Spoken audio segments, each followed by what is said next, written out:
Salut les petits potes, c'est Chloé et aujourd'hui on va voir ce que le Filmlook Creator a dans le ventre. Depuis que la version 19 de DaVinci Resolve est sortie, nous avons eu le droit à ce nouveau plugin Filmlook Creator qui apparaît dans les effets. Et énormément de personnes à sa sortie ont réagi disant que ce plugin allait mettre à la retraite tout ce qui est Dehancer et Filmbox. Mais est-ce vraiment le cas ? Nous allons tester aujourd'hui le Filmlook Creator et comparer son utilisation avec un plugin externe que j'ai qui est Dehancer.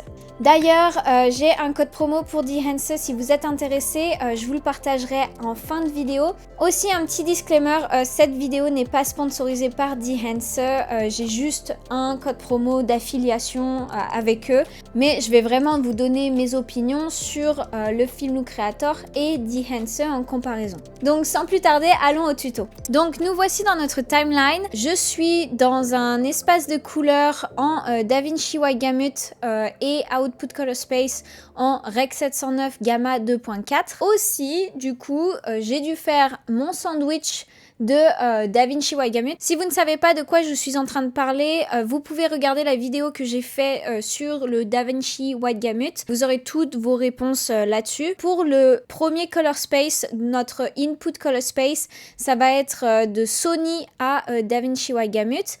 Et en output, donc en out, j'ai de DaVinci White Gamut à Rec 709 Gamma 2.4. Aussi, juste pour le contexte, pour ce clip, comme ce clip est un petit peu bleuâtre parce que c'était tourné tôt le matin, j'ai fait une petite balance des blancs et comme ça, on est un petit peu plus neutre et on pourra juger le Filmlook Creator un peu mieux dans ces conditions. Ce qu'on va faire, c'est qu'on va aller dans notre groupe post-clip. Je vais aller après mon output color space. Du coup, je vais mettre le Filmlook Creator après ça. Ok, donc là ici je vais juste l'appeler Filmlook Creator FLC. Et pourquoi en fait je mets le Filmlook Creator après, c'est juste parce que je trouve que j'ai de meilleurs résultats dans l'espace de couleur Rec 709 que dans l'espace de couleur DaVinci White Gamut. Ici je vais vous montrer l'interface que vous aurez. En fait, dans le Filmlook Creator, c'est plusieurs paramètres pour essayer d'imiter un film sur pellicule. Donc, contrairement à d'autres plugins, ce Filmlook Creator s'inspire juste des couleurs et du contraste des films pellicules, mais ce n'est pas une imitation copier-coller sur une pellicule en particulier. Donc, en gros, ce que vous avez sur le Filmlook Creator, c'est plusieurs paramètres comme les presets. Donc vous avez déjà des presets qui sont déjà faits, mais dans notre cas, pour qu'on teste l'effet, ce qu'on va faire, c'est qu'on va le faire de nous-mêmes, on va pas utiliser les presets. Donc du coup, comme point de départ, ce qu'on va faire, c'est qu'on va prendre le clean slate. Le clean slate, ça va nous donner une image sans altération par le Filmlook Creator. Et aussi, puisque nous ne sommes pas dans le DaVinci White Gamut, ce qu'on va faire, c'est qu'on va faire le Color Space Override.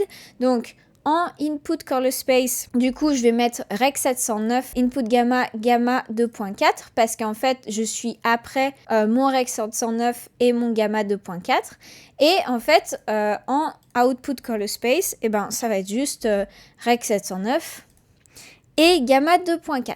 Donc maintenant, on va regarder ce que font les paramètres et voir ce que cet effet a dans le ventre. Ok.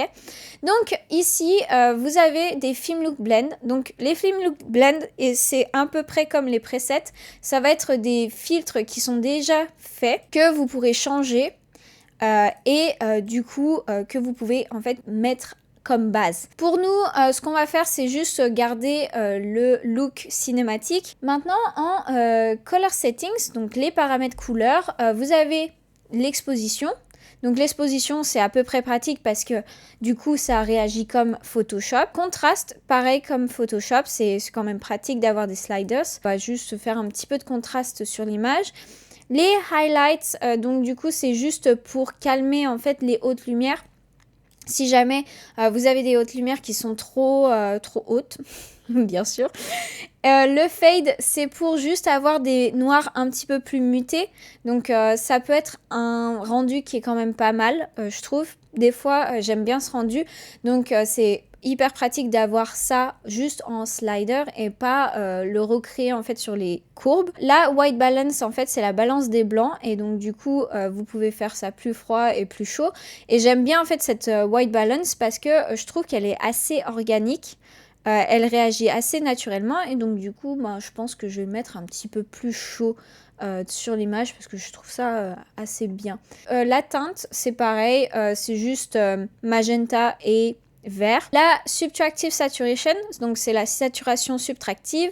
Ça va être en fait le fait de saturer l'image, mais au lieu d'avoir un modèle additif que vous pourrez en fait avoir avec la saturation normale que vous avez sur vos couleurs primaires. Là, ici, la saturation est subtractive, donc c'est-à-dire que si vous saturez l'image, les couleurs vont être un petit peu plus sombres. Vous allez avoir un effet un petit peu plus dense sur l'image. Donc richness, c'est le fait d'avoir un petit peu plus de densité, je trouve, dans les rouges. Et donc du coup, vous allez avoir plus de saturation et de densité dans les rouges. Je trouve que ici, il n'y en a pas besoin. Et le bleach bypass, super pratique aussi parce que normalement, le bleach bypass, on devait le faire avec des nodes en composite mode. Là, ici, c'est juste un slider, donc super pratique. Et ça va en fait enlever de la saturation, mais aussi rajouter du contraste. Donc vous allez avoir en fait cet effet 300 qui va arriver en fait dans l'image. Ensuite, vous avez en fait un paramètre qui est assez intéressant et qui est le split tone. Donc le split tone, je vais vous montrer sur l'image comme ça. Et c'est le fait en fait de délier notre rouge, vert et bleu, et du coup en fait de séparer ces chaînes de rouge, vert et bleu dans les ombres et dans les hautes lumières par exemple. Ici on l'a mais avec des sliders. Donc on va voir ce que fait le split tone sur par exemple un grayscale. Ça va être beaucoup plus simple pour voir ce que ce paramètre a pour effet et je vais mettre sur mes waveforms, comme ça vous allez voir la courbe. Ici donc je vais mettre le Film Look Creator et on va mettre ça en clean slate et du coup ce que je vais faire c'est que je vais aller tout de suite sur le split tone et je vais essayer en fait mes sliders de split tone et vous pouvez voir que par exemple quand je bouge de amount, c'est par exemple l'intensification du split tone. Donc comment les chaînes de rouge, vert et bleu sont séparées. Donc vous avez ça. Vous avez en fait aussi le hue angle. Ça va être le fait que chaque chaîne de rouge, vert et bleu vont changer de priorité. Donc en gros, on va changer l'ordre du rouge, vert et bleu dans notre split tone, par exemple. Et ensuite, vous avez le pivot et le pivot, en fait, ça va être le point de séparation de votre rouge, vert et bleu qui va changer en fait sur la courbe. Et donc du coup, vous pouvez avoir votre point de séparation qui va arriver sur le plus haut point de la courbe et aussi sur le plus bas point de la courbe. Vous pouvez vraiment peaufiner comme vous voulez ce slider-là. Donc, ça, c'est très beau. C'est vrai que c'est plutôt pratique quand j'ai un visuel de grayscale sous les yeux. Mais le problème, c'est que quand je fais en fait sur une image, je n'ai pas de visuel du tout. Donc du coup, je peux juste bouger mes sliders, mais je ne sais absolument pas où est par exemple mon rouge, mon vert, mon bleu. Et je ne sais pas où est mon pivot par exemple sur ma courbe.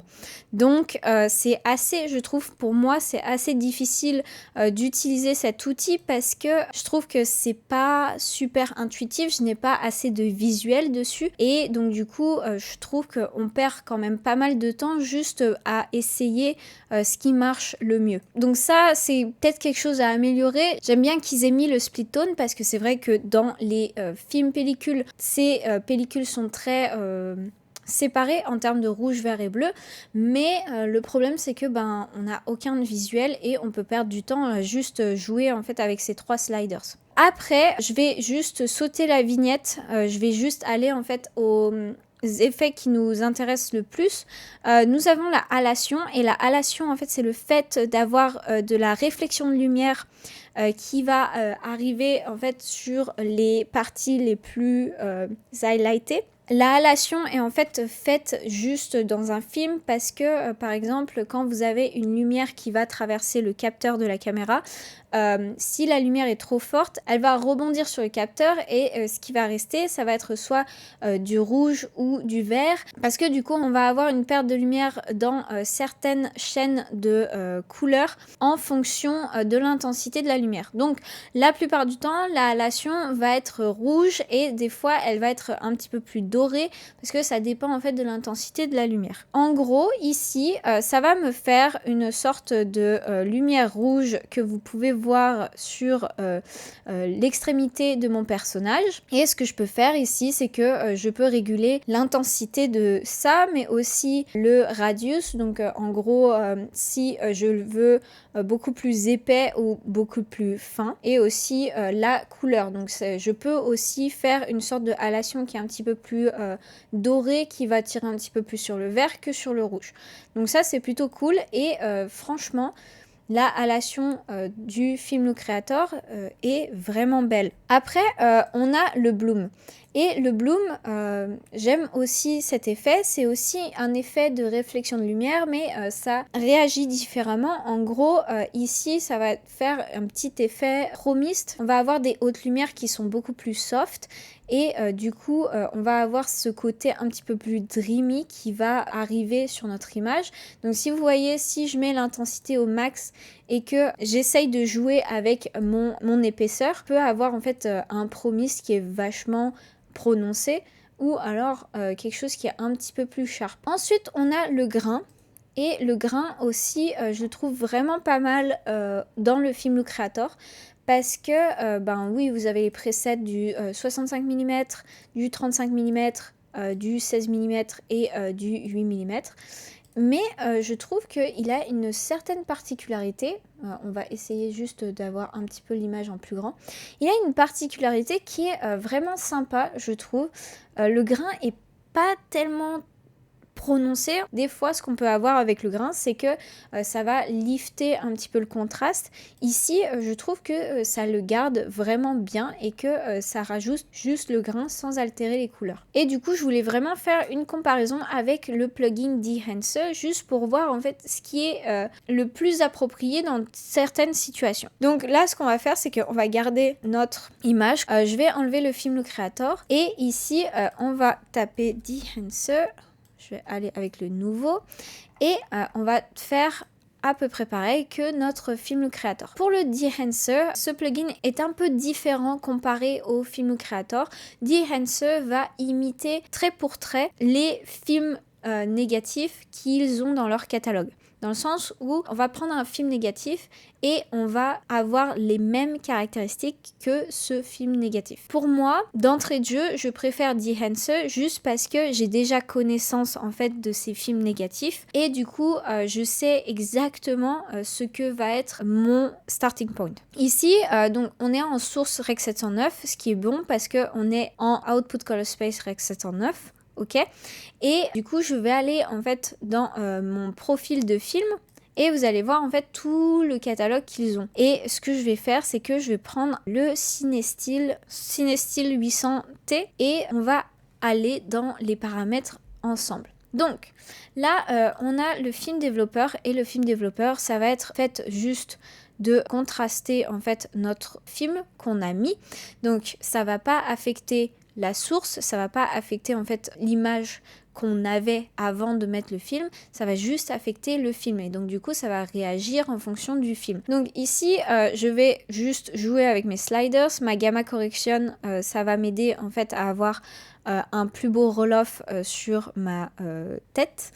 Et juste, je vais peut-être un petit peu booster les couleurs. Ensuite, en film compression, ça va être le fait de compresser les hautes lumières pour avoir un roll-off qui est un petit peu plus agréable. Techniquement, c'est juste essayer de retrouver un petit peu plus de détails sur nos highlights. Et ensuite, on a un paramètre qui est super intéressant qui est le print. Donc le print, c'est le fait qu'on va choisir la façon d'imprimer le film négatif que l'on a choisi. Et dans Dehancer, il y a 3 façons d'imprimer. Il y a le Kodak 2383. Il y a aussi le Fujifilm 3513 et il y a le Kodak Endura Glossy Paper. Et donc en gros, ça va interpréter votre film emulation avec une sorte de contraste qui va être caractéristique de la façon d'imprimer de ces films. Donc normalement, quand on va faire un étalonnage avec des films emulation, ce qu'on va faire, c'est qu'on va toujours coupler notre film négatif avec une façon d'imprimer. Ici, ce que je vais avoir, ça va être les paramètres pour affecter ma façon d'imprimer plutôt que mon film.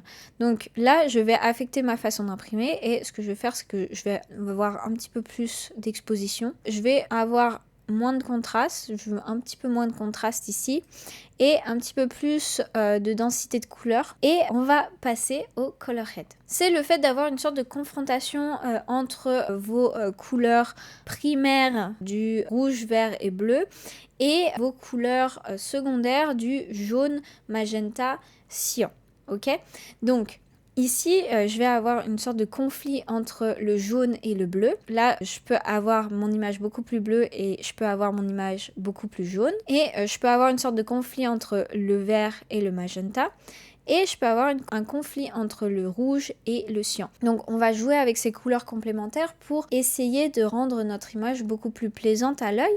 Donc là, je vais essayer de suivre la même logique qu'on avait avec le Film Look Creator où on est allé dans une image qui est beaucoup plus chaude. Donc là, ce que je vais faire, c'est que je vais rajouter un petit peu plus de magenta ici. Ok, si jamais j'enlève et si jamais je remets, c'est vrai que ça fait une grosse différence. Ensuite, vous avez en fait les shadow tones, les mid-tone tones et les highlight tones. Ça va affecter les ombres, les mid-tones et les hautes lumières. Et donc du coup, en gros, dans les shadow tones, vous allez avoir des ombres beaucoup plus chaude ou beaucoup plus froide. Dans les mid-tones, c'est pareil. Et dans les highlights, chaud ou froid. Donc là, ce que je vais faire, c'est que je veux me faire un petit peu plus chaud en termes d'ombre. Et dans les mid-tones, juste un tout petit peu plus froid, juste pour avoir un beau contraste. Et si vous voyez, on est parti de ça à ça. Ensuite, on a le grain. Et le grain a été déjà mis d'entrée de jeu. Si vous voyez, ça, c'est sans le grain. Et ça, c'est avec le grain. Donc le grain de Dehancer, maintenant je connais quand même beaucoup.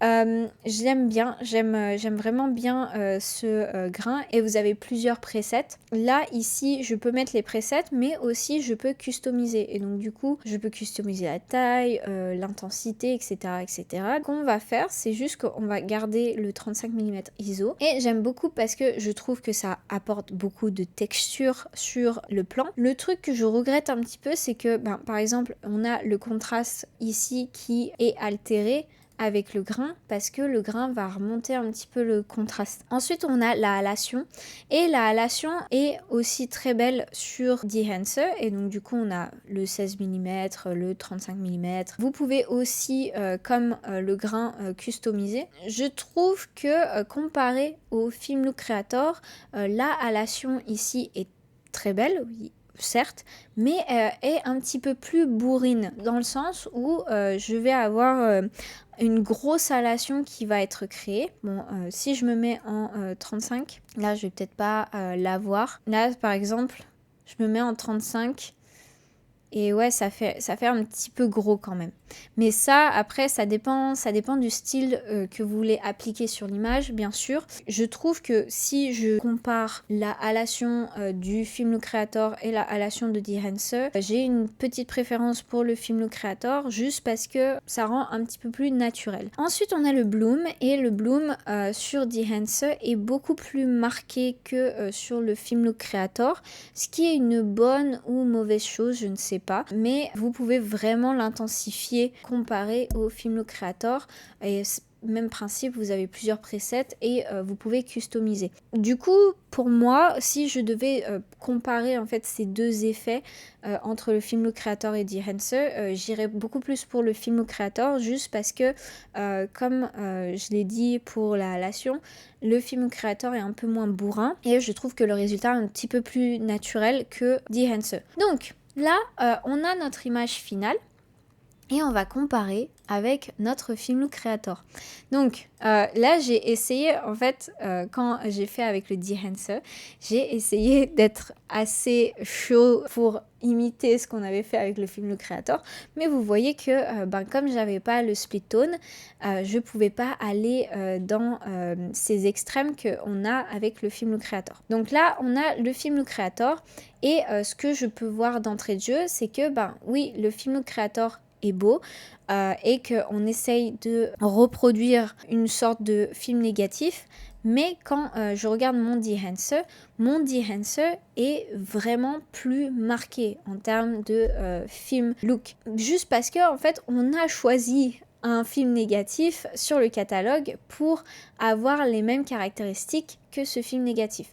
Donc vous voyez que du coup j'ai beaucoup plus de relief sur mon Behance que j'ai de relief sur mon Film Look Creator et je trouve que le rendu est beaucoup plus impressionnant dans le sens où j'ai une grosse préférence pour Behance en termes de look. Le point que je n'aime vraiment pas avec le Film Look Creator, c'est le split tone, dans le sens où on nous donne un outil qui est super parce que on peut faire un split toning et du coup créer notre look juste avec des sliders et pas aller sur nos courbes pour faire le split tone.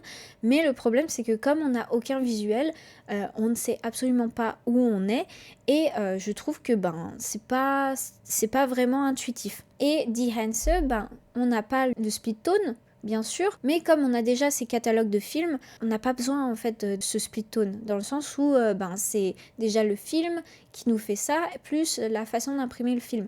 Donc c'est plutôt bien et comme on a juste en fait le choix entre les différents films et le choix entre les différentes façons d'imprimer et quelques paramètres pour peaufiner, je trouve que c'est beaucoup plus intuitif d'utiliser Behance que le Film Look Creator. Quelque chose que je trouve vraiment bon avec le Film Look Creator, c'est que la halation et le bloom sont vraiment beaux en fait, dans le sens où je trouve que la halation et le bloom et même le grain est plutôt beau, sont vraiment naturel et dans mon style d'étalonnage c'est ce que je préférerais que par exemple si je vais sur Behance, vous voyez que la halation est beaucoup plus bourrine et que le bloom est un petit peu plus bourrin, dans le sens où c'est vrai que pour moi dans ma préférence à utiliser Behance, ce que je vais faire c'est que peut-être que je vais avoir juste une très faible halation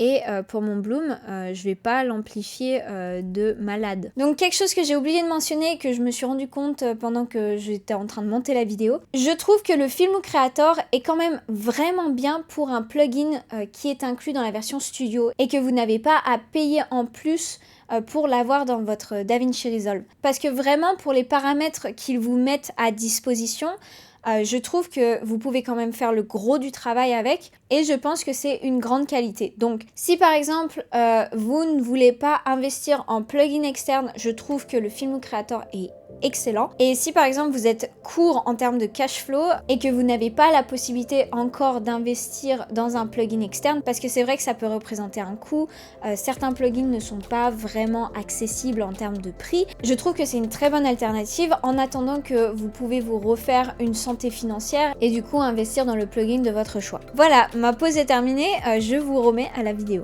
Voilà, donc mes points positifs pour le Film Look Creator, c'est que la halation, le bloom et aussi le grain sont très très beaux. Franchement ils ont fait un super taf là-dessus, mais je trouve que ce qui vraiment pêche c'est le split tone, parce qu'on n'a aucun visuel pour ce split tone et ça serait bien d'avoir quelque chose juste pour se repérer. Au final, moi ce que je préfère pour un look filmique, c'est d'utiliser Dehancer parce que j'ai beaucoup plus de facilité d'utiliser Dehancer. Donc si jamais vous voulez vous procurer Dehancer, vous avez 10% de réduction avec le code Frenchy10. Je vous mets les détails en description. J'espère que ça vous a plu. Dites-moi dans les commentaires ce que vous préférez, si vous préférez le Film Creator ou si vous préférez Dehancer.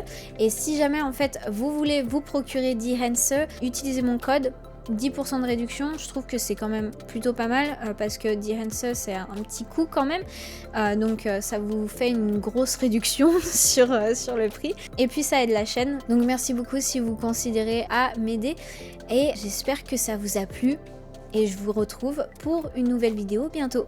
Salut!